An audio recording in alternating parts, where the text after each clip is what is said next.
Viva São Pedro, viva São Pedro, viva, viva. A nossa live hoje é uma lapa de live.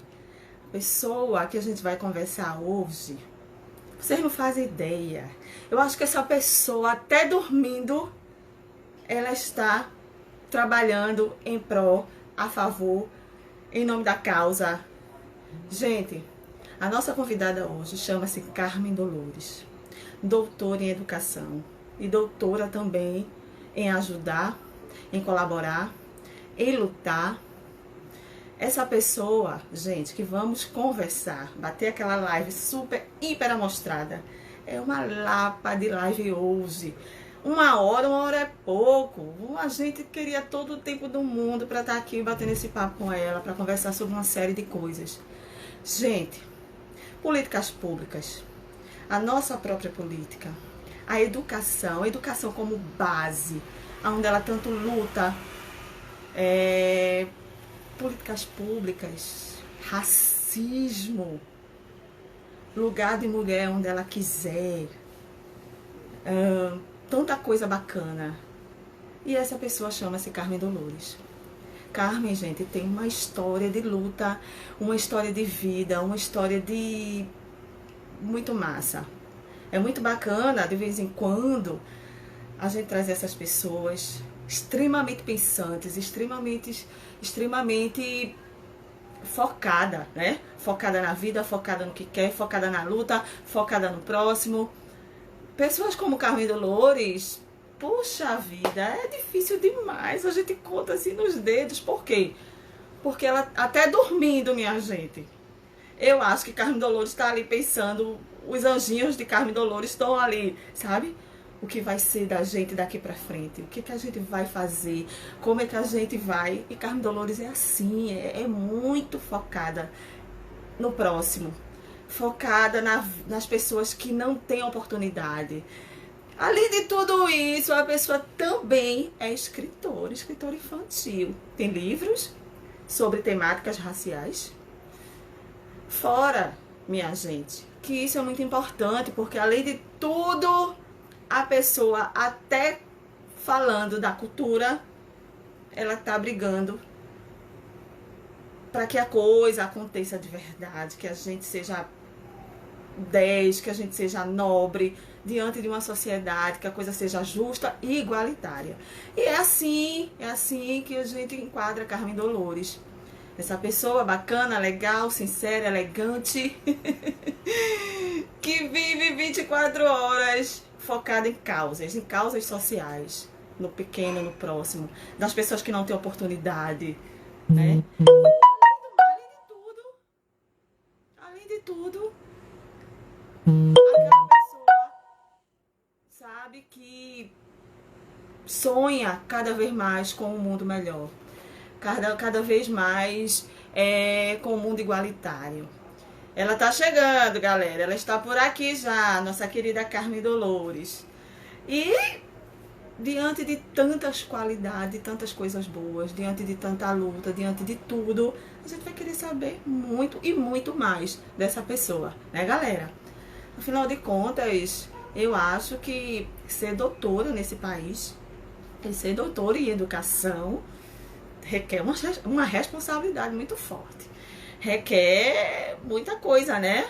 E ela tá chegando para a gente começar o nosso papo amostrada. Ela está vindo. Salve São Pedro, feliz São Pedro. Chegou a nossa convidada, galera. Cadê você, Carmen? Estou aguardando você. Não estou lhe vendo. Eita! Tá me Seja vendo? bem-vinda. Mas, rapaz, quanto tempo, né? Gente, É você viu a verdade. minha introdução que eu fiz à sua pessoa? Você perdeu. Gente, a live mostrada de hoje, a nossa live do Mostra Grátis, tem a honra e o prazer de conversar com essa pessoa, essa doutora, essa pessoa que o foco dela é o próximo, o foco dela é a vida, o foco dela é lutar pelas pessoas, né, as menos favorecidas, é lutar é o racismo, é o preconceito. E eu acabei de dizer que eu acho que até você dormindo, os seus anjinhos estão lá trabalhando. Não, possível. Eu nunca vi uma pessoa que luta tanto, galera. Boa noite, Carlos Dolores. Seja bem-vindo. Esse espaço é Boa todo seu. noite. Boa noite. Você está me ouvindo bem, Ana? Estou ouvindo bem. E você está me ouvindo bem? Estou lhe ouvindo bem, estou lhe ouvindo bem, né? Boa noite, né? Eu queria agradecer o convite de dialogar nessa noite de hoje com a TV Amostra Grátis, através de Ana, né, que teve um percurso da sua vida como professora, historiadora, Isso quase não falo. e agora é jornalista, né? E agora é jornalista, né? Dizer que é um prazer, é uma honra, né? Eu sou do Carmen Dolores, sou professora, mulher negra, e que venho ao longo da minha vida discutindo a questão da relação étnico-racial, do enfrentamento ao racismo e todas as formas de preconceito, né? E estamos aqui hoje para dialogar sobre essa temática, eu acho que de tão importância, né?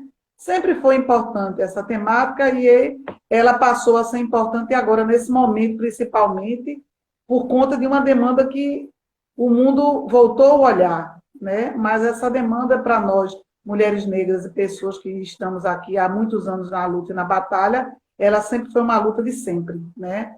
A luta de enfrentamento ao racismo é uma luta constante, é uma luta que não tem dia nem hora, porque, na verdade, essa luta faz parte da vida cotidiana de todas as pessoas, né, que querem uma sociedade mais justa, uma sociedade igualitária. É isso, então vamos lá dialogar. Vamos Você... conversar. Gente, como ela se apresentou, né? O currículo dela tarará, tarará, é uma pessoa super, hiper especial. Mas também, como eu falei, é uma pessoa muito de luta, é uma pessoa de pensar e de olhar muito para o próximo.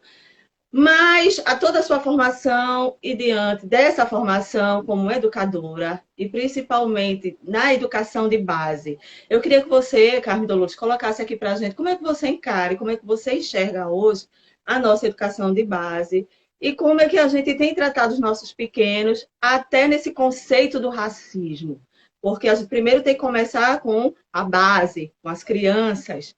E aí a gente vai chegar lá na frente, no caso Miguel, mas primeiro eu queria que você falasse isso para a gente. Como é que nós, pais, os pais que estão aí agora nessa live hiper amostrada, deve tratar esse olhar em relação ao racismo? Como é que o racismo nasce em relação às crianças? Como é que as crianças encaram tudo isso? O preto para a criança, ser preto, é bonito, Carmen Dolores? Eu acho que hoje, inclusive, eu partiria de um pensamento de Mandela, quando ele, numa de suas ilustres frases que foram divulgadas, né, durante a sua existência, ele divulgou essa frase que ninguém nasce odiando ninguém. A gente aprende a odiar, né? Então, na verdade, o que a gente compreende desse princípio com relação às crianças e o processo de racismo, por exemplo, na educação, é que, de fato, as crianças não nascem, né, e não aprendem desde a infância a ter atitudes discriminatórias e a ter atitudes racistas. Isso, na verdade, ela parte de um processo social, né? E esse processo social, ele se dá na convivência social e nas relações sociais. Quando a gente começa, nas relações sociais, a reproduzir processos de discriminações, processos que desqualificam as pessoas, então, esse tipo de atitude, ele começa a ser reproduzida para as nossas crianças, né? As crianças aprendem costumes e aprendem atitudes que elas acabam reproduzindo, porque elas, de fato, aprendem essas atitudes com a família, na escola, no próprio ambiente escolar. Então, as crianças acabam reproduzindo esse processo de racismo, mas a gente pode dizer que certamente ela aprendeu. E se ela aprendeu a ser racista, ela também pode aprender a não ser racista. Isso é um processo também de desconstrução, que também pode ser, ao longo da vida e ao longo de processos emancipatórios e processos de luta, né, construídos pela sociedade, pela escola, pela família, né? Esses processos podem ser também desconstruídos, né? E antes de continuar, eu queria agradecer o pessoal que está chegando aí na live, né? Nica de Oliveira, do Yalamucage, que é a Sociedade das Mulheres Negras de Pernambuco. Obrigada, Nica. A Valfrânia, que também já apareceu por aí, a Rose, e as pessoas que estão chegando aqui para dialogar com a gente nessa noite. Obrigada, Pronto. gente, porque assim, com Carmen Dolores a gente tinha que ter umas 5 lives, que a gente ficava aqui, ó, até acho que a próxima segunda-feira, né? Mas é só uma horinha. Carmen, é muito bacana falar e trazer esse assunto onde a gente sabe que todo dia é uma luta. A nossa sociedade diz que a nossa sociedade, entre aspas, racista, a gente não é racista. Na verdade, Carmen, qual o conceito do racismo? Na verdade, eu acho que vou aproveitar a oportunidade para fazer um pequeno panorama, né, desse processo de construção do racismo, né, na nossa sociedade, na sociedade brasileira, e a gente pode dizer na humanidade, né? Na verdade, a gente teve, a partir do século XVI, né, onde nós começamos a discutir as diferenças entre as pessoas. E essas diferenças, por exemplo, no século XVI, eram baseadas em outros conceitos. Eram baseadas, por exemplo, no conceito dos bárbaros e dos não bárbaros, dos cristãos e não cristãos. Ou seja, no processo de guerra entre os povos, quem dominava uma sociedade que dominava a outra, aquela sociedade passava a ser escravizada e inferiorizada. Mas, na verdade, esse processo de diferença e de construção desse processo de subordinação de sociedades com relação a outras sociedades, não havia ainda a questão da cor. A cor não era um processo de desqualificação e diferença. Então, a gente começou a ter um processo de mercantilização, né, que foi um processo de descoberta das Américas e de mercantilização, e foi a partir desse processo de mercantilização que nós começamos a escravização do povo negro, né? Então, a gente precisa compreender que esse processo de escravização ele não foi um processo exclusivamente da população negra. A gente teve processo de escravização de outros povos, né? Que isso era uma prática, inclusive na antiguidade e na própria África, que uma determinada tribo ou comunidade que vencia uma determinada batalha escravizava outra. Só que esse processo de escravização ele não era um processo comercial. Ele não era um processo capitalista, como aconteceu no escravismo e principalmente no Brasil. Então, esse processo das Américas do escravismo visava, no caso, para poder se justificar o processo de escravismo, era necessário a construção de alguns conceitos, né? E o primeiro conceito que foi introduzido foi desumanizar o homem negro e a mulher negra, ou seja, desumanizar a população negra para que ela pudesse ser objetificada, para que ela se transformasse num objeto e ela pudesse ser vendida como objeto. E que ela, a partir dessa desumanização, ela passa também a não ter direitos. Passa também a não ter direitos. Ela passa a ser um objeto do seu senhor. Então, todo esse processo, né, o Brasil, né, nós estamos 150 anos, 160 anos após o processo de uma suposta forma de existir o escravismo no Brasil, mas a gente sabe que existe hoje outras formas de escravismo no Brasil. Então, esse processo, ele deixou muitas marcas na sociedade brasileira, não é verdade? E essas marcas na sociedade brasileira, elas estão enraigadas em nossa cultura, né? Então, o que seria de fato o racismo? O racismo é quando a diferença ela passa a ser desigualdade. É quando se atribui a uma determinada pessoa, né, a desqualificação em função de sua cor ou de sua etnia, né? Então, no Brasil, essa desqualificação, né, ela teve muito a ver com o início da nossa colonização e com o pós-abolição. Porque com o pós-abolição, a gente precisava de uma sociedade que tivesse a cara do Brasil. E essa sociedade, para ter a cara do Brasil, ela não podia ser preta. Né? Os fundadores da República, os fundadores desse novo Brasil, queriam embranquecer essa sociedade. E a partir dessa tentativa de embranquecimento, nós tivemos várias teorias que tentaram desqualificar o homem pela sua cor. E aí a gente pode falar um pouquinho dessas teorias, né? Passa um pouquinho para você, e aí eu retorno para falar um pouquinho dessas teorias raciais que tentaram justificar e desqualificar o homem negro e a mulher negra, ou seja, a população negra. Foi criada uma série de teorias para justificar o racismo, que a gente chama de teorias raciais. E aí eu posso falar um pouco dessas teorias raciais. Pegando um gancho, e a gente, como a gente tem pouquíssimo tempo, mas pegando esse gancho, Carmen Dolores, gente, ela foi durante um bom tempo gestora escolar. E nesse processo, Carmen fez uma história bacana, Carmen, ela pôde mostrar, provar para uma sociedade, para a sua comunidade, que as pessoas pretas, essa coisa, culturalmente falando, o preto não é só cultura, né?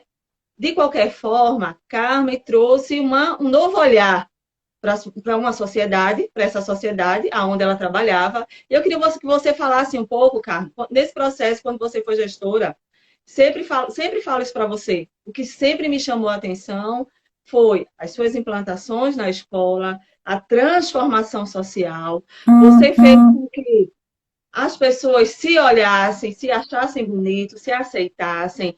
Isso diante, galera, de um processo meio que de estética também falando.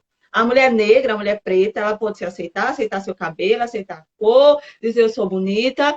Isso, Carmen, você implantou durante um bom tempo, né? Aonde você passou a ser, quando você passou a ser gestora da escola e tal. Eu queria que você falasse isso. Qual foi a grande importância, qual foi o legado de tudo isso, né, que você deixou na escola? Eu acho que uma das coisas que a gente precisa colocar é que existe esse pensamento social, né, que foi construído na sociedade brasileira, e esse pensamento de desqualificar, né, a contribuição da população negra brasileira. Então, na verdade, a gente teve uma narrativa que foi construída pelo colonizador. Então, na verdade, a gente precisa descolonizar esse pensamento construído pelo colonizador. Esse pensamento de inferiorização da estética negra, da beleza, da cor, do cabelo, do fenótipo, né? Descolonizar a construção cultural que foi feita, né, pela população negra, que é uma construção fundamental para a nossa sociedade brasileira. Descolonizar a arte, né? Tentar trazer para a sociedade a ideia de que essa descolonização ela aponta no sentido da gente ressignificar, de a gente valorizar essa contribuição para a sociedade brasileira. Então, partindo desse princípio de descolonizar esse pensamento de que a população negra é subalterna, é inferior, que essa população não teve uma boa contribuição, né, a inferiorização da beleza, da estética, da cultura, da música, foi a partir desse pensamento que nós construímos um trabalho na Escola Municipal Dom Bosco, onde eu fui gestora durante 12 anos. E a partir desse princípio que nós elaboramos vários projetos, incentivamos várias atividades, onde o objetivo, onde a premissa principal era valorizar toda a construção da população negra partindo da própria escola. Então, a gente começou a valorizar a estética das pessoas negras, a partir de concursos que a gente fazia, né? Concursos onde a gente construía a beleza, fazia concursos sobre pérola negra, que era um concurso onde a gente incentivava o desfile, a fotografia, para que as pessoas também, com o objetivo, pudessem se autodeclarar negra, que é outra grande dificuldade na nossa sociedade, que a gente se autodeclare negro e negras, né? Essa autodeclaração é uma coisa fundamental para que a gente possa se autorrespeitar, se autovalorizar na nossa sociedade. E, nesse momento, a gente viu que muitas de nossas crianças e adolescentes estavam no momento da adolescência. E esse momento da adolescência é o momento de construção de nossa identidade, principalmente. Quanto de nós nos reconhecemos negros já adultos e na própria adolescência, né? A gente não, pela formação que nós tivemos, o processo de negação que foi imposto pela sociedade, pelo preconceito, pelo racismo, muitos de nós não nos reconhecemos negros. Então, a escola, ela tem um papel fundamental no processo dessa construção da identidade negra. Então, esse processo, ele não pode ser só através da fala, só através do conteúdo dos livros e das aulas.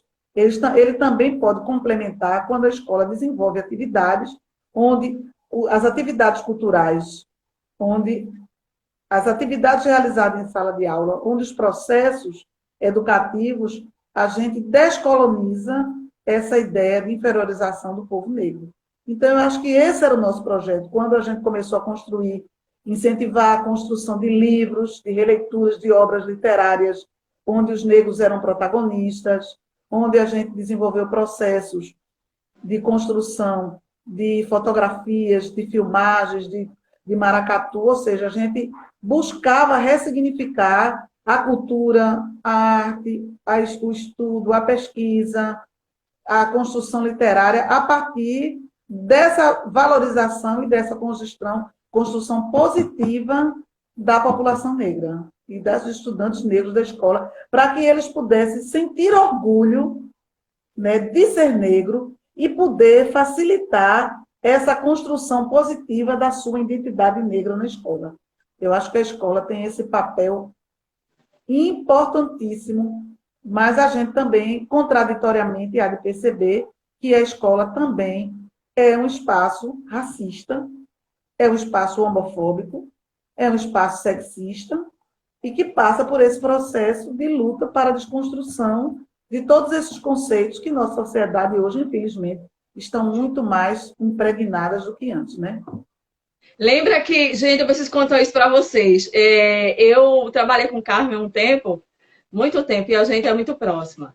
E aí, o secretário, nesse processo todo, desse belíssimo trabalho dela na escola, o secretário foi fazer uma visita na escola, e aí as crianças aprontaram e fizeram cartazes, e houve maracatu. Só que eu tinha o meu cabelo loiro, né? Você lembra disso? E aí os meninos me fizeram como rainha do maracatu, loira. E aí pararam diante do meu desenho, sabe que era o melhor desenho da escola. Ela olhou para mim e disse: nunca, nunca, a gente não pode azeitar, porque uma rainha do maracatu não pode ser loira. Diante de um bom tempo de construção, eu e ela, numa mesinha de bar, eu disse: olha, eu sou preta, declarada preta, mas meu cabelo é meu cabelo, eu pinto da cor que eu quiser. Então não me vendo, só porque as crianças escolheram o meu desenho, que era o desenho mais bonito da escola, inclusive o secretário. Mas, gente, isso é uma discussão, claro, que a gente vai levar há anos, mas a grande importância disso, Carmen, é que a aceitação, né, como você falou, a alta declaração de ser preta e ser negra, e diante da nossa sociedade tão cruel em ser negro e ser preto, e as injustiças que acontecem em ser preto, né? Você sabe, infelizmente, como você tanto levanta tantas bandeiras de afirmação, eu queria que você nos falasse um pouco do que é ser mulher negra, preta, principalmente agora com esse caso Mirtes, aonde era babá de uma criança e viu seu filho morrer, né, na mão de outra pessoa que não podia nem sequer parar 1 minuto ou 2 minutos para poder descer com aquela criança no elevador e levar para a mãe, simplesmente porque a mãe não só é uma empregada doméstica, e sim tem todo um histórico aí. Eu queria que você nos falasse um pouco sobre isso. Na verdade, eu acho que a gente precisa partir do seguinte princípio, né? O grande problema da nossa sociedade, eu acho que da sociedade brasileira, é a naturalização do processo instituído de racismo no Brasil. Esse processo de naturalização, ele tem comprometido bastante, né, os processos de emancipação da nossa luta, né? Nossa luta, principalmente nós, mulheres negras. Né? Então, eu acho que esse processo de naturalização da violência contra a população negra, contra os jovens negros, contra as mulheres negras, ele precisa cessar no Brasil. Né? E esse debate, que tornou-se agora um debate amplo na nossa sociedade, infelizmente, ele partiu de um exemplo não local, né? Mas ele partiu do movimento do estadunidense, né, nos Estados Unidos, a partir da morte de George Floyd, onde houve esse movimento nos Estados Unidos e um movimento mundial para que se pudesse se contrapor à violência da polícia estadunidense, né, essa violência gratuita, uma violência que não é diferente da violência da polícia brasileira. Nós temos uma estrutura policial extremamente racista. Nós temos uma estrutura policial extremamente violenta, onde um negro parado, uma pessoa negra parada, ela é suspeita. E uma pessoa negra correndo, ela já é considerado um bandido. Então, esse é o código da nossa polícia brasileira. E, infelizmente, essa violência policial e a matança da população e dos jovens negros ainda não gerou em nossa sociedade uma indignação. Essa indignação, como que aconteceu com o Miguel e o João Pedro, né? O João Pedro no Rio de Janeiro, né? Que teve sua casa metralhada pelos policiais no Rio de Janeiro, por Miguel, né? Que a gente teve esse descaso, mas esse descaso está embutido um racismo estrutural, né? E esse racismo estrutural ele está embutido nas diversas estruturas da nossa sociedade, né? Embutido na economia, embutido na estrutura familiar, na escola, no poder judiciário, em todas as estruturas, esse racismo ele está impregnado sem que a gente perceba. O que a gente precisa compreender é que muitas vezes as pessoas pensam que o racismo são atitudes. Então, vou ter uma atitude racista. Então, o racismo é aquele momento que acontece uma atitude racista no cotidiano. Mas não é só isso o racismo. O racismo ele está impregnado em atitudes e em práticas cotidianas. Quando a gente vê qual a participação, por exemplo, da mulher, e especialmente das mulheres negras, em cargos de confiança dos governos, do governo municipal, do governo estadual, na representação política. Qual é a nossa representação política das mulheres negras? Quantas deputadas negras nós temos no Congresso Nacional? Quantas mulheres estão em cargos de lideranças nas empresas, nos órgãos públicos da Prefeitura do Recife, do Governo do Estado, a gente não pode nem falar desse governo fascista de Bolsonaro. Então, a gente precisa compreender essa estrutura. A gente precisa não só ficar falando nesse discurso de que a gente não é racista e a gente não vê mudança nas estruturas da nossa sociedade. As estruturas permanecem inabaladas. As estruturas, nós não vemos uma mudança qualitativa no acesso e na população negra em cargos que não sejam cargos subalternos. Nós nos acostumamos a reproduzir a política da casa grande, onde as empregadas domésticas, né, continuam. Isso que a gente viu em Recife, isso que a gente viu no caso de Miguel, foi a reprodução de um cotidiano da casa grande, onde a senhora não pode se dispor a olhar o filho da subalterna. Foi isso que a gente assistiu, né? A reprodução da casa grande, onde a subalterna é que deve olhar e cuidar dos filhos, e não a patroa, e não a sinhazinha, né? A gente teve aqui a reprodução fiel dessa relação de poder que o racismo e a nossa sociedade estabelece, infelizmente. E o que a gente vê hoje é a tentativa de desqualificar essa atitude como sendo uma atitude racista, né? Inclusive, a gente vê a própria família querer clamar por justiça, mas ainda falta essa consciência de que esse processo, apesar de ter sido um processo injusto, apesar de ter sido um absurdo que ela fez, mas é também um processo que advém da ideia da casa grande e da reprodução das relações de poder entre brancos e negros, entre ricos e pobres, né? Eu acho que mais ou menos é por aí. Eita, a gente chega a ficar sem ar, Dolores. A gente tem assunto até, já disse a tu, até a próxima segunda-feira.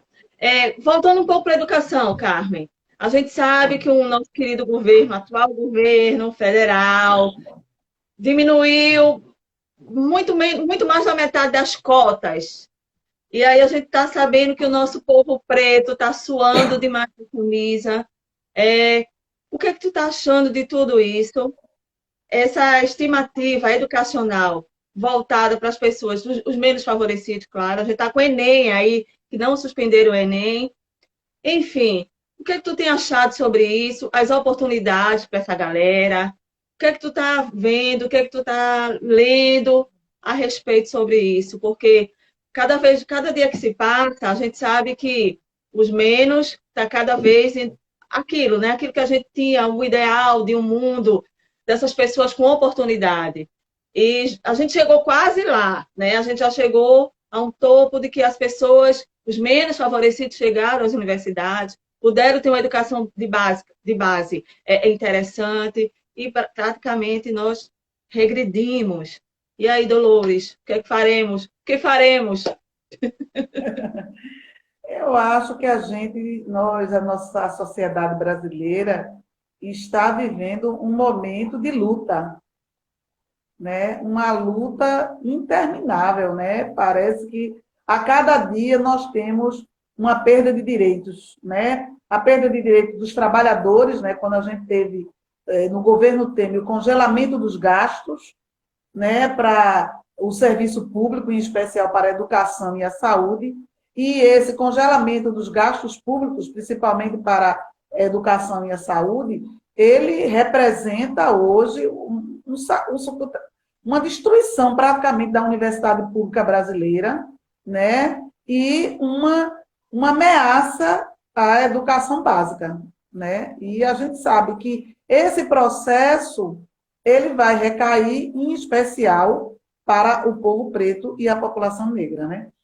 Agora, antes de continuar, os comentários estão parados. Eu não sei se é assim mesmo, se as pessoas não estão fazendo comentários, que eu não estou vendo para eu poder me comunicar, falar com as pessoas, saber se tem alguma pergunta, se alguém quer perguntar alguma coisa, vocês podem perguntar, vocês podem questionar, vocês podem comentar, tirar dúvidas. Nós estamos aqui para dialogar com vocês, mas os comentários estão parados. Ficou aí no racismo está enraizado na sociedade, portanto, precisamos debater mais sobre o processo de descolonização.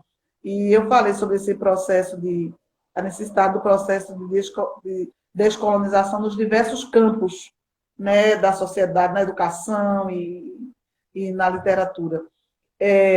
Mas voltando a dialogar sobre a questão das cotas, na verdade, ele não conseguiu, né, teve que retroceder, né, com relação à história das cotas, mas a gente sabe que o que se avizinha com relação às cotas raciais é uma coisa bem tenebrosa, né? A gente precisa se fortalecer enquanto povo preto, enquanto povo negro, a gente precisa valorizar os movimentos sociais negros, como o Yalamucage, que está aqui participando, como o Grupo Resistência, como as mulheres negras de Pernambuco. Está passando agora já os comentários, ainda está parado, mas tudo bem. Estou vendo, você está falando e eu estou dizendo assim, boa, galera, que bom vocês estão aqui, ó. Estou amando. Ah, tá, sim. E esse processo de cotas raciais, né, a gente sabe muito bem que isso, na verdade, é um processo de ressarcimento à população preta e negra brasileira. Porque a partir do momento que se constituiu a educação no Brasil e a primeira Constituição que se promulgou para que tivesse acesso à educação formal, a população negra foi impedida por diversas leis, que a gente poderia citar aqui, várias leis, né? Por exemplo, tivemos a lei do ventre livre, lei no sei de todas essas leis, na verdade, elas foram leis que não serviram de fato para beneficiar a população negra, como a gente pode dizer até a própria abolição, porque o pós-abolição é o que foi o primordial para a população negra, era o pós-abolição, era as condições necessárias de emprego, de educação, de trabalho, de oportunidade, e a gente sabe que isso não aconteceu. Então, de fato, as cotas raciais, que foi um programa, né, que foi instituído, que é uma política afirmativa, né, e o que é uma política afirmativa? É uma política de afirmar a necessidade da identidade, de positivar a identidade da população negra. Então, em 2001, no terceiro congresso, né, que teve o congresso contra a xenofobia e as intolerâncias correlatas na África do Sul, nesse congresso na África do Sul, o Brasil foi signatário e o Brasil assinou que iria garantir na construção, ia se construir políticas públicas para que essas políticas públicas tivessem, de fato, construção de políticas para ressarcir a população negra com relação às suas perdas durante o processo de escravismo e do pós-abolição. É engraçado que a gente vê esse mesmo processo com relação aos judeus na Alemanha, onde vários judeus tiveram seus bens e patrimônios sucateados, e hoje o governo alemão ele tenta, de certa forma, restituir o que foi tirado dessa população, né? E não há nenhum questionamento. Mas quando se trata da população negra, de ressarcir as perdas históricas, que basta você ver em vários cursos, né, principalmente os cursos chamados cursos de elite, onde é que está a representação negra desses cursos? Onde não está a representação negra nos cursos de medicina, nos cursos de direito, nos cursos de arquitetura? Então, a gente vê uma invisibilidade dessa população nesses cursos. Então, na verdade, as cotas raciais, que são uma política afirmativa, que não é uma política para a vida toda, mas é uma política que é necessário um determinado tempo histórico para que seja reparado para essa população os danos sofridos e que foram promovidos pelo próprio Estado brasileiro. É preciso que se entenda de que esse processo foi um processo produzido pelo Estado brasileiro. Foi o próprio Estado brasileiro que negou o acesso às primeiras letras, né, onde a população negra só tinha o direito de se alfabetizar, né, mas a população não tinha direito até a própria escola pública durante anos, né? Eu que sou uma pessoa oriunda, estudei toda a minha vida na escola pública, muita gente de nós que estudamos na escola pública tivemos, pelo socateamento da própria escola pública, que dificulta esse acesso, né? Ainda bem que isso vem mudando, graças a Deus, né? E aos orixás, isso vem mudando, para que a gente possa ter uma sociedade mais igualitária no acesso ao ensino superior. E que a gente sabe que esse acesso não foi um acesso igualitário para os povos brancos, para a população branca e para a população negra. Tem pergunta aqui, Carmen. Olha só, Jacinta Monteiro de Menezes.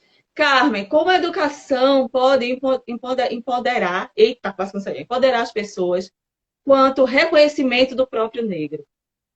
Eu acho que ela respondeu, né, galera, mais ou menos. Mas se você quiser falar de novo, fica à vontade. De certa forma, eu já me coloquei um pouco sobre Diga. Agora, Carmen, vê só, eu sempre falo muito em alguns debates, quando sou convidada, falar sobre racismo, e a gente ainda não se pegou com certos detalhes, né, em relação ao tratamento de um com o outro. Eu queria que você falasse aqui algumas coisinhas, não que a gente ache engraçado, mas algumas coisinhas para a gente saber. Algumas palavras do nosso dia a dia, que você lembre, assim, ou o nosso tratamento do dia a dia, o que ser essas palavras racistas quando a gente fala, aquelas expressões horríveis. Negro quando entra, caga quando não entra na saída, caga na saída, aquelas coisas ridículas que a gente escuta. Por exemplo, ei, moreninha, para não chamar de preto, né? Ou para não chamar de negra. Ei, mas você é tão bonita. Você não é negra, não, você é tão bonita. Ou seja, que é que passa assim na tua cabeça quando tu vê essas expressões? E se tu sabe mais algumas, por favor, pode nos falar? Eu me lembro de uma oficina, eu gosto muito de realizar essa oficina, que é uma oficina que eu faço, onde eu trago diversas palavras que estão no nosso cotidiano e o que essas palavras, elas estão no seu bojo, na sua construção, um cunho racista. Então, eu faço essa oficina, principalmente eu gosto muito de fazer com os adolescentes, né, e também com sim, pessoas de comunidade. Quando eu faço, eu gosto muito de fazer oficinas em comunidades populares e com estudantes também. E nessas oficinas a gente vai desconstruindo, né, qual o sentido dessa palavra quando ela tenta, onde é que a palavra ela tem um cunho racista?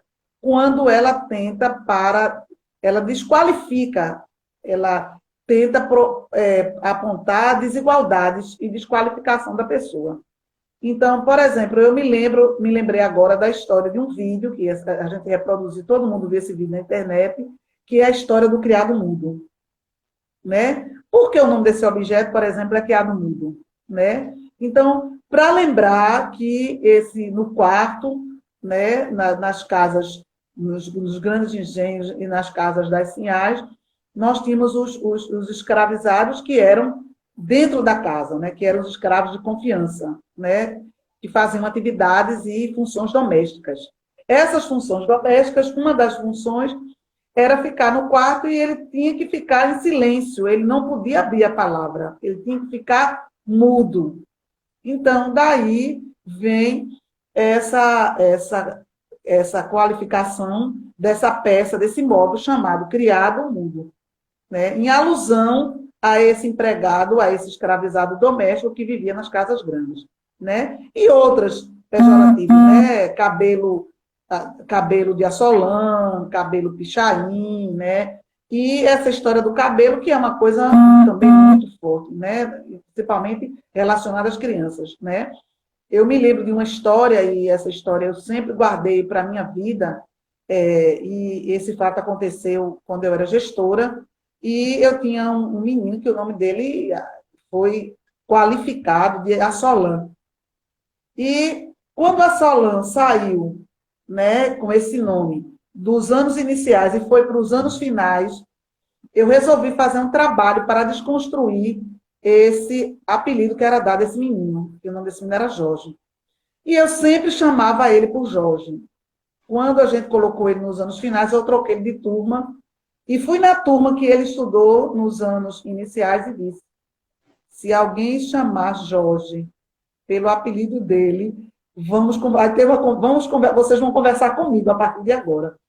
Então, depois, todo mundo foi esquecendo, passou a se chamar Jorge, Jorge, e se desconstruiu esse racismo que esse aluno tanto sofreu na sua adolescência. Então, Carmen? Oi, Carmen. Gente, eu acho que... Me escuta? Oh, meu Deus, caiu, eu acho. Por quê? Ô, São Pedro, ajuda eu, vai, ajuda a pessoa. Carmen? Olá, Dolores. Oh, meu Deus, caiu a live. Gente, caiu. Tava tão bom o papo. Coisas. Pronto. Ô, gente, a nossa live deu uma caidinha, tá? Mas Carmen tá voltando, já está vindo, porque são coisas do além, né, gente? Isso acontece sempre com a minha pessoa, né? Então, estava num assunto tão bacana, a Carmen estava falando de umas coisinhas tão legal, e tinha novo que cair agora. Oh, minha gente, que coisa. Fiquem aí, todo mundo, tá proibido de sair de arredar o pé, que Carmen tá voltando, tá? Carmen está voltando, Carmen está voltando, Carmen está chegando, tá, gente? Alô, Carmen, estou esperando por você, minha querida. Não me abandone, não me abandone. Tá vendo, minha gente, que essas coisas acontecem comigo. Sei não, viu? Não sei não. Tem que tomar um banhozinho de água de sal. Tô precisando tomar um banhozinho de água de sal. O negócio tá bravo. É? Jogar um peãozinho, qualquer coisa parecida, porque para ver se salva esse negócio. Gente, hoje é dia de São Pedro. Vou botar meu chapéuzinho de São Pedro para comemorar São Pedro, porque São Pedro também faz parte dos festejos juninos, né? A gente só lembra São João. Porque São João, porque São João, porque São João. Mas São Pedro, minha gente. São Pedro somos nós na terra, né? Pedro era aquele homem, pescador. Sabe como é que é, né? Contavam as mentirinhas, depois contavam as verdades, e assim a gente vai vivendo. Alô, Carmen Dolores, eu estou esperando por você, minha querida. Cadê você? Não me abandone. Jesus, ela foi-se embora. Quer saber de eu, não? Carmen, por favor, cadê você? Cadê você, Carmen Dolores? Oh, Jesus. Carmen Dolores. Deixa eu chamar ela, gente. Eu já chamei ela, gente. Já chamei. Não fiquem tristes, não fiquem tristes. Ela estava vindo. Carmen! Oi. Oh, meu Deus, eu já estava desesperada aqui. Eu já botei até meu chapéu de São Pedro. Já pedi até São Pedro. São Pedro, cadê a mulher? Pronto. Eita, tô vendo a Iana no improviso, Eu arrasou. fiquei aqui o dia Mas todinho fazendo. você, Vera Baroni, cadê você? Muito prazer em vê-la aqui, Vera. Vera, nossa coordenadora de Alamutagem. Gente, toda vez que eu escuto aquela música, quem é rico mora na praia, mas quem trabalha. Eu só lembro de você, Carmen. Por quê? Vamos falar um pouquinho de luta. Essa mulher luta muito, galera. Essa mulher não só luta pela educação, mas ela luta pelo preto, ela luta pelo pobre, ela luta pela. Quem não tem nada, tá? Carmen Dolores lutando. Carmen, fala exatamente o que é que tu enxerga em relação às nossas lutas e como é que está o nosso país diante dessas lutas. Tu tá achando que tá tendo algum progresso ou a coisa está regredindo cada vez mais? Olha, eu sinceramente acho que nós estamos vivendo um momento muito difícil. Eu acho que da sociedade brasileira, né? Um momento de luta, um momento de resistência, e acho que nós precisamos nos unir, nos dar as mãos, para que a gente possa resistir ao fascismo, resistir ao racismo, resistir à homofobia, resistir ao sexismo, né? Todas essas coisas que nós pensávamos num determinado momento histórico, que nós já havíamos conquistado, que nós estávamos num momento social e no momento da sociedade, que era um momento bom, que a gente ia avançar muito mais. Infelizmente, a gente teve digamos assim, essa tragédia que é o que nós estamos vivendo hoje na sociedade brasileira, que na verdade é uma tragédia, né? Mas eu sou daquelas pessoas, né, que acredito que a luta, né, eu sou uma ativista, eu vivo no dilema, na verdade, na minha vida pessoal, que é o dilema de que vou ser uma doutora em educação e vou realmente caminhar para o mundo acadêmico, ou vou ser uma ativista que luta, né? E eu acabo me tranquilizando mais nesses últimos meses da minha vida, no momento de pandemia, que me ajudou a refletir, que eu acho que uma coisa não inviabiliza a outra. Você pode colocar, estudar, ler, produzir conhecimento e utilizar esse conhecimento como a serviço de fortalecer as lutas sociais e as lutas populares.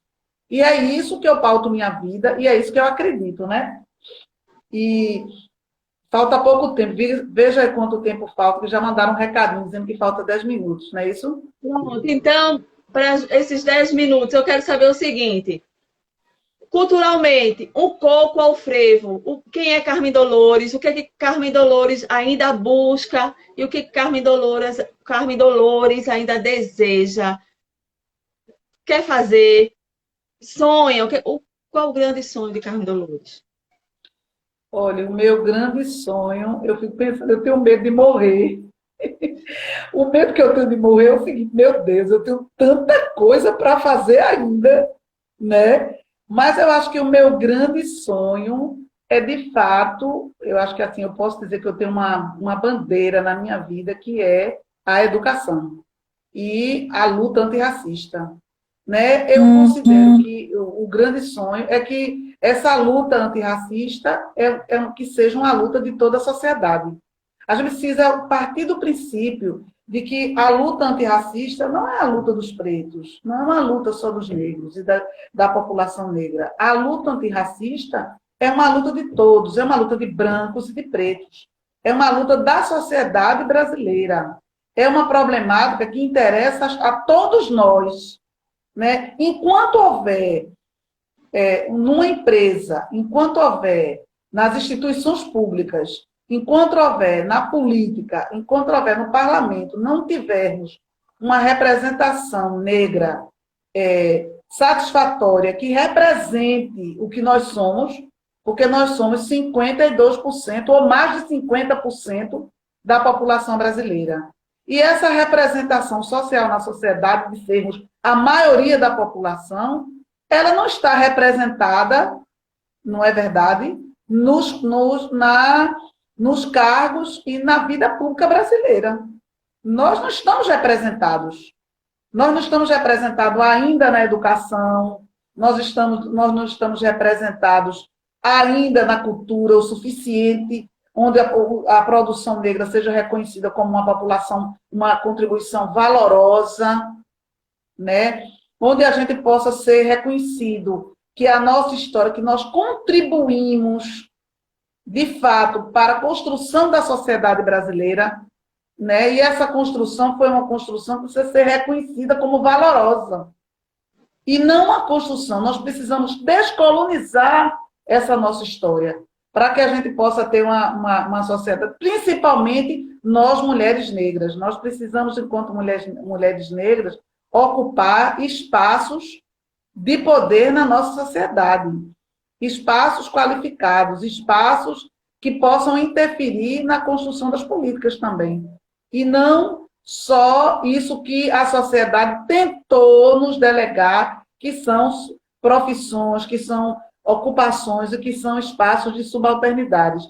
Não que esses espaços de subalternidade eles não sejam importantes para a nossa sociedade. Eles são.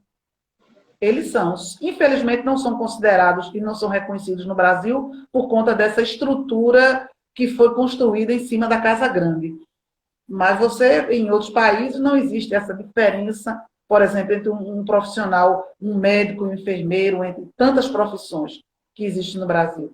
Eu acho que esse é o sonho que se deve sonhar. O sonho por uma sociedade mais justa, mais igualitária, mais humana, né? E eu sou, na verdade, uma pessoa muito humanista, que minha vida foi sempre lutar. Minha vida, desde criança, que eu lutava pelos animais no bairro onde eu morava, depois na escola como professora, e hoje já na maturidade, né? Continuo com essa mesma disposição de luta. Mas essa disposição de luta, ela precisa ser coletiva. Porque eu não acredito na luta individual. Eu só acredito na luta coletiva. E isso demorou a aprender. Eu aprender essa construção pessoal, né? Eu sou essa pessoa que gosto muito de falar, gosto muito de estar nas redes sociais, mas eu não acredito na luta individualizada, eu só acredito nos coletivos e na luta coletiva, né? Acredito nos partidos, acredito nos sindicatos, acredito nos movimentos populares, que só movimentos organizados na nossa sociedade é que vai poder mudar a conjuntura que nós estamos. Veja aí se ainda falta tempo e... Gente, isso é Carmen Dolores. Olha só, eu já disse a vocês que eu precisava de não sei quantas horas para ficar aqui falando. A gente ainda não falou de Carmen Dolores, escritora, mas ela também é escritora, tem livros infantis, justamente desconstruindo aquele preconceito, aquele receio do cabelo. Outra oportunidade, se Deus quiser, a gente vai falar sobre essa escritora bacana, legal. E também uma pessoa que ama e adora dançar coco, né? Eu também gosto. De vira e mexe, a gente se encontra dançar. Eu acho que minha identidade na escola Dom Bosco ficou marcada como uma mulher que gosta tanto do coco, né? Apesar que eu gosto de afoxé. Eu saio, inclusive, no afoxé da nossa amiga que é uma das diretoras, coordenadoras do Afoxé, a Laia Gunjá, que eu não acerto às vezes falar o nome, mas é um afoxé lindo e maravilhoso. Mas realmente o coco é a minha paixão, né? Eu gosto muito de dançar coco e as crianças aprenderam, ficou no legado a história que eu gosto de dançar coco, né? E quando as crianças me encontram na rua, sim, mas eu terminei de contar a história de Assolão, deixa eu terminar. Fale a história de Assolão, que uns com o Instagram como a gente. A gente precisa como o Assolão. Aí encontrei, por acaso, esse menino na Casa dos Frios. Eu fui comprar rapidamente. Aí encontro uma pessoa que me dá aquele abraço. E eu fico espantada, né? Porque eu não lembrava mais o rosto dele. Ele já é um jovem, né? Aí me abraçou. Aí eu disse, opa, como vai? Eu fui seu aluno. A senhora está lembrada de Assolã? Aí eu disse, não, estou lembrada de Beto, mas de Assolã. Ele disse, olha... E isso fez muito parte da minha vida, de saber que a senhora... como gestora, fez uma diferença de desconstruir esse preconceito, ajudou na desconstrução desse preconceito que eu enfrentei na minha adolescência. Isso foi tão significativo para mim, Dona Carmen, essa história que eu marquei a senhora assim, para o resto da minha vida. Então, eu acho que é isso, que a gente da educação, se nós somos acostumados e que se nós aprendemos a ser racistas, e nós aprendemos a odiar as pessoas por preconceitos que foram concebidos durante a nossa história, nós também podemos aprender a amar. E nós podemos também aprender a ser antirracistas. Então, gente, eu convido vocês que estão hoje nessa live, vamos ser antirracistas. Não basta ser contra o racismo. Vamos ser antirracistas. Vamos ser anticolonialistas. Vamos descolonizar a nossa prática do dia cotidiano, vamos descolonizar a nossa vivência como professora, como educadora, como mãe de família, como pessoa de comunidade, onde nós estivermos. Vamos descolonizar essa narrativa dos colonizadores de que nós somos pessoas inferiorizadas, mas nós somos pessoas lindas, somos pessoas belas, somos pessoas maravilhosas e pessoas que ajudamos a construir essa sociedade brasileira que se transformou nessa sociedade tão alegre, tão linda, com tanta cultura, com tanta coisa maravilhosa, e isso nós devemos à nossa ancestralidade. Então, vamos agradecer a nossa ancestralidade por essa live de hoje, agradecer as pessoas mais velhas que estão aqui hoje, na nossa live, né, pela presença, agradecer a todos que estão participando, foi um prazer dialogar com vocês, agradecer a Ana essa bondade, né, de ter me convidado para dialogar com vocês, e vai ficar gravado aí na TV Mostra Grátis, que eu adoro esse canal, vocês precisam conhecer esse canal maravilhoso, que é super engraçado, e eu gosto bastante, né, sou inscrita e vejo e divulgo sempre a produção do canal Mostra Grátis. Gente, eu só tenho que agradecer a você também. Você é uma grande representação para a gente como luta. Você é uma mulher maravilhosa, como mulher, como preta, como educadora, como tudo. Você nos representa demais, cara. Exatamente, você sabe disso. Você sabe que você tem essa garra de luta e tem essa voz que é muito importante para chegar e para atingir a tanta coisa e tanta gente. Galera, como o Carmen falou aí, diante de tanta coisa, a alma ela não tem cor, né? O que vale é o respeito, é se amar. Olhe o ser humano como ele é e não pela cor, tá certo? Eu acho que cada um tem uma história para falar. A história de vida é de cada um, mas a cor, ser preto desse país, é um peso para uma série de coisas, mas também é um peso para a gente levantar a bandeira, para a gente lutar e para dizer que a gente é importante, que somos inteligentes, que podemos chegar aonde a gente quiser. Não é isso, Carmen? Eu só tenho que te agradecer, né? Eu só tenho que te agradecer por tudo isso. Também por eu ser uma pessoa bem melhor, porque a gente já se conhece uma série de... Já trocamos figurinhas faz tempo, né, de agora. E muita coisa você me ensinou. Você sabe disso, muita coisa a gente já nos ensinamos, né? Até quando eu tinha meu cabelo loiro e quando você disse que eu não podia ser a rainha do maracatu. Muito obrigada por tudo. Deus nos abençoe. Eu fui rainha do maracatu loira. Eu fui a primeira rainha do maracatu loira sim, Carmen Dolores. Um grande cheiro. Beijo. Deus te Beijo, abençoe. gente. Também. Tchau. Obrigada a todos. Boa noite, gente. Boa noite. Muito obrigada. Eu agradeço a todas as